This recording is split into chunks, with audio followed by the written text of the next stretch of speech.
नमस्कार दोस्तों, हर हर महादेव। आज मैं एक ऐसी कहानी लेके आई हूँ जिसमें भोलेनाथ स्वयं बताते हैं कि मनुष्य अपना भाग्य समृद्ध कैसे बना सकता है। तो चलिए बिना देर किए हुए इस कहानी को शुरू करते हैं। एक समय की बात है, एक गांव में एक अमीर आदमी रहता था जिसका नाम रोहन था। वह बहुत घमंडी था और वह अपने धन और संपत्ति पर बहुत गर्व करता था। वह हमेशा दूसरों को नीचा दिखाने की कोशिश करता था और अपने आप को सबसे बड़ा समझता था। ना वो किसी का मदद करता, ना किसी का सेवा करता। वो बहुत ही घमंडी था। उसी गांव में एक बहुत ही गरीब आदमी रहता था जिसका नाम महेश था। महेश गरीब जरूर था पर उसका स्वभाव बहुत ही अच्छा था। वो हमेशा लोगों की मदद करता, बड़ों की सेवा करता था। एक दिन रोहन उस गरीब महेश के घर गया और अपने घर आने के लिए आमंत्रित किया। जब महेश रोहन के घर आया तब रोहन ने महेश को अपना हवेली के साथ साथ घर का सारा सामान दिखाया और कहा, देखा महेश, मैं कितनी अमीर हूँ। इस गांव में सबसे ज़्यादा अमीर तो मैं ही हूँ। महेश ने रोहन की बातें सुनी और कहा, रोहन जी, आपके पास सब कुछ है, आपके पास धन और संपत्ति बहुत है, लेकिन आपके पास एक चीज़ नहीं है, विनम्रता। रोहन महेश की बातें सुनी और गुस्सा कर बोला, विनम्रता? इसकी मुझे कोई ज़रूरत नहीं है। मेरे पास धन संपत्ति बहुत है, इससे मुझे सब कुछ मिल जाता है। रोहन की बातें सुनकर महेश चुपचाप अपने घर लौट गया। कुछ दिनों के बाद रोहन का कारोबार डूब गया। वह अपना सब कुछ खो बैठा। वह गरीब हो गया, जिसके कारण वह बहुत चिंता में रहने लगा। वह अपने भाग्य को दिन रात कोसने लगा। एक दिन रोहन को रास्ते पर महेश मिला। महेश ने रोहन से हालचाल पूछा तो रोहन रोने लगा।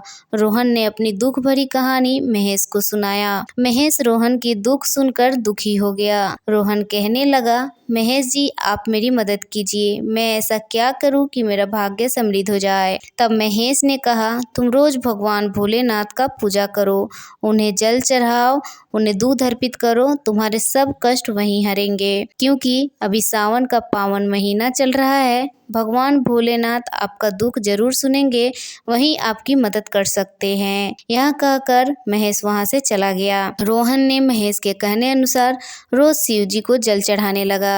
उन्हें बेलपत्र अर्पित करता और कच्चा दूध अर्पित करता और रोज प्रार्थना करता, कहता, हे भोलेनाथ, मैंने ऐसे क्या कर दिया कि मेरा भाग्य इतना कमज़ोर हो गया। मेरे किन पापों की सज़ा मुझे मिल रही है। पता नहीं अब मेरा भाग्य कब समृद्ध होगा। एक दिन रोहन रात में सोया था। उसी रात भगवान शिव ने स्वप्न में उसे दर्शन दिया और शिव जी बोले, रोहन, तुम रोज़ मेरी पूजा करते हो और अपने भाग्य को कोसते हो, पूछते हो कि मैं अपने भाग्य को समृद्ध कैसे बनाऊं।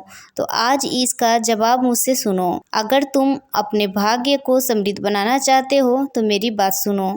तुम्हारा भाग्य तुम्हारे कर्मों से जुड़ा है। अगर तुम अच्छे कर्म करोगे तो तुम्हारा भाग्य समृद्ध हो जाएगा। तुमने हमेशा बुरे कर्म किए हैं, इसलिए तुम्हें यह दिन देखना पड़ रहा है। तुमने कभी दूसरों की मदद नहीं किया, न किसी की सेवा की। तुम सबको नीचा दिखाते रहे तथा गरीब का मजाक भी उड़ाते रहे। तुम्हें धन और संपत्ति की बहुत घमंड थी, जिसके कारण आज तुम्हारा भाग्य खराब हो गया है। यह सुनकर रोहन बोला, हे भोलेनाथ, अब आप भी कुछ बताइए, मैं क्या करूं जिससे कि मेरा भाग्य फिर से समृद्ध हो जाए। भगवान भोलेनाथ ने भाग्य समृद्ध करने के लिए 5 तरीके बताए। रोहन उसे बहुत गौर से सुनने लगा। तो दोस्तों, चलिए जानते हैं भोलेनाथ ने वे कौन से 5 तरीके रोहन को बताए जिससे उसका भाग्य फिर से समृद्ध हो गया। पहला, दूसरों की मदद करना। जब तुम दूसरों की मदद करते हो तो तुम्हारा भाग्य समृद्ध हो जाता है। दूसरा, दूसरों की सेवा करना। हमें हमेशा दूसरों की सेवा करना चाहिए, जिससे कि उसका पुण्य फल हमें प्राप्त हो सके। और तीसरा, उन्होंने कहा, दया और करुणा दिखाना चाहिए। जब किसी का दिन खराब चल रहा हो या फिर कोई बीमार हो, उस पर दया और करुणा जरूर दिखाना चाहिए, जिसका भी फल हमें बहुत ही अच्छा मिलता है और इससे भी भाग्य हमारा समृद्ध हो जाता है। चौथा, नियमित रूप से पूजा पाठ करना।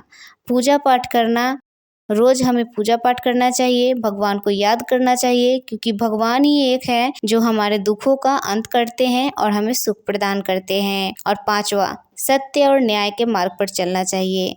कभी भी हमें झूठ नहीं बोलना चाहिए, सत्य का साथ हमेशा देना चाहिए और किसी भी प्रकार का अन्याय नहीं करना चाहिए। यह थे 5 तरीके जिससे हम अपने भाग्य को समृद्ध बना सकते हैं।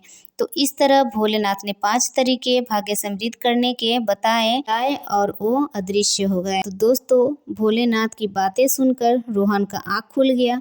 जब वो सुबह जगा तो उसने पूजा किया तथा उसी दिन से उसने भोलेनाथ के कहे अनुसार गरीबों की मदद करने लगा। उसके दिल में दया और करुणा का भावना धीरे धीरे उत्पन्न हो गया। वह सत्य और न्याय के मार्ग पर चलने लगा, जिसके कारण रोहन का भाग्य समृद्ध हो गया। उसके कारोबार फिर से चलने लगा, उसे खुशियाँ ही खुशियाँ मिलने लगी। अब उसके परिवार में, उसके घर में किसी भी चीज़ की कमी नहीं रही।